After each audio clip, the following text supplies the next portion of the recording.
हमने 14 साल से काम करना शुरू करी। पापा नहीं है मेरा, कोई मम्मी का ख्याल रखने वाला नहीं है। 4 घर में काम करती है, 10,000 का भी काम नहीं करती है, सैलरी भी कम है। घर भी कैसे भी चलाएंगे इतना आदमी का खर्चे।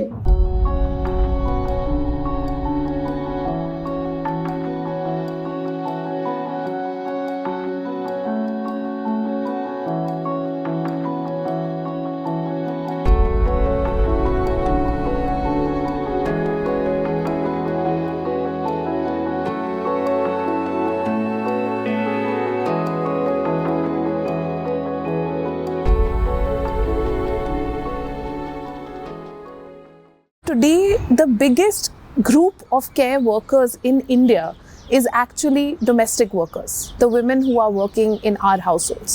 So what are their lives like, and what are their challenges, and what are the ways in which they navigate their own challenges when they are trying to get to their workplace, when they are trying to navigate between their own child care, elder care and domestic care responsibilities with their paid care work, and also what kind of working conditions are they subject to, what kind of wages, what kind of hours.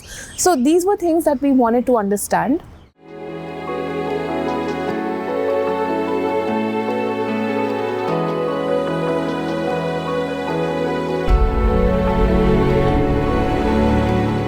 जैसे शादी वजह से भी काम करा। मेरा पति उतना काम धंधा नहीं होते, कब जाते कब नहीं जाते। मेरा बच्चा है, एक लड़का एक लड़की। लड़की के 8 बजे स्कूल छोड़ते 1 बजे लाती है लंच के टाइम में। मेरा घर में मेरा सास है, ससुर है, उसका ख्याल मेरा रखना पड़ती है। मैं 4 घर में काम करती, 5 बजे उठती, 4 घर में काम करने जाती।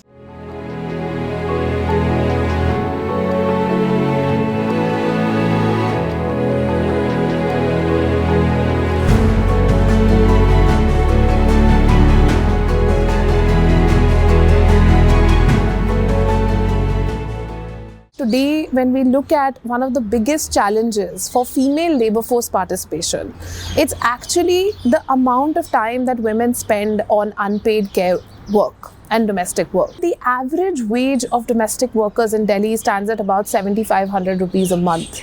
And today the scenario is such that women are contributing up to 50% of their household income, because in our sample the average household income is 15,000 rupees a month. So in such a scenario, where women are contributing nearly half of their household income, still we find that their agency, their independence, their decision making is constrained, and despite contributing such a large portion of the household income.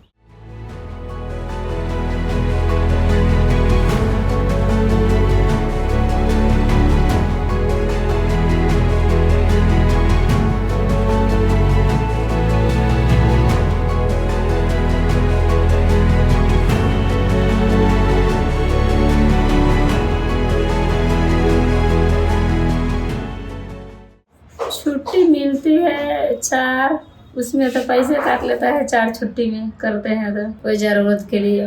Domestic care workers in Delhi are doing about 8 hours of unpaid care work every day.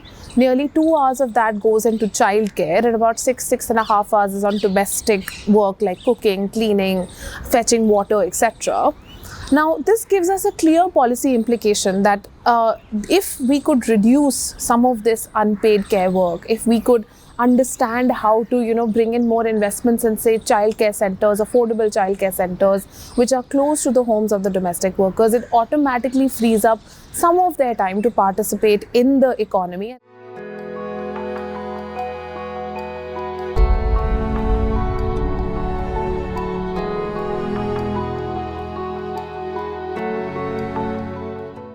Main बात है, छोटा मेरा मासूम बच्चा है। बच्चा के बंद करके जाते, तल्ला लॉक करके, ऊपर वाला खास ना करे बच्चा के साथ कुछ भी हो जाए, उसका जिम्मा कौन न लेती है। उसी भी हमारी तबीयत खराब है, उनका भी ख्याल रखती हूँ। अकेले हम रहते हैं, हमारा बहुत दिक्कत और बहुत परेशानी होता है। बाजार हो गया, मार्केट के, इसमें 2 आदमी का जरूरी है, बाकी हमारे पास कोई है नहीं।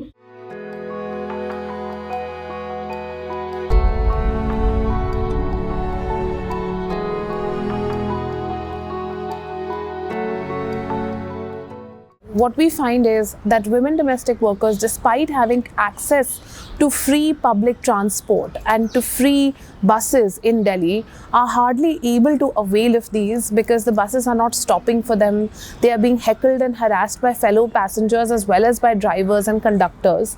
And it's being said that, they are freeloaders. Every day women workers, when leave for work and get back, they take this route that involves crossing a garbage dumping area, followed by a railway track, and then climbing a wall, literally jumping over a wall, and then go to the other side, walk 5-10 more minutes, then get to the main road. In most of the places there are no street lights. Even if they are covered with trees and all those things, so leading to like darkness only. And these darkness also led to like theft incidents and sexual harassment. There are no police personnel around there to report the cases.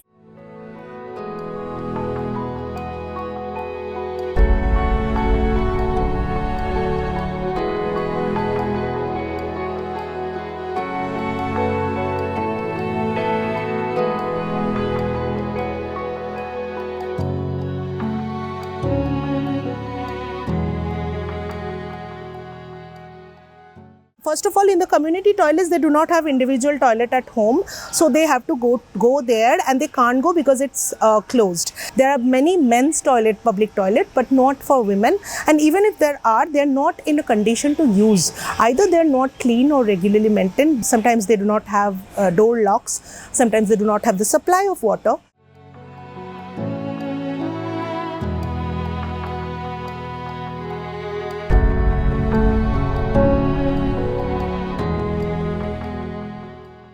It's been very disheartening to listen to some of the stories of violence, some of the stories of harassment from employers, especially in the focus group discussions that we had. We could not include it in the survey. I do think that, people in general, if they should not require a code to be decent. Yeah. So I think somewhere as a social collective, as a social consciousness, all of us need to come together and say, can we treat our domestic workers with dignity and respect? Because as one of the domestic workers today said, we exist because of them. They don't exist because of us. And we have to respect the dignity of their labor.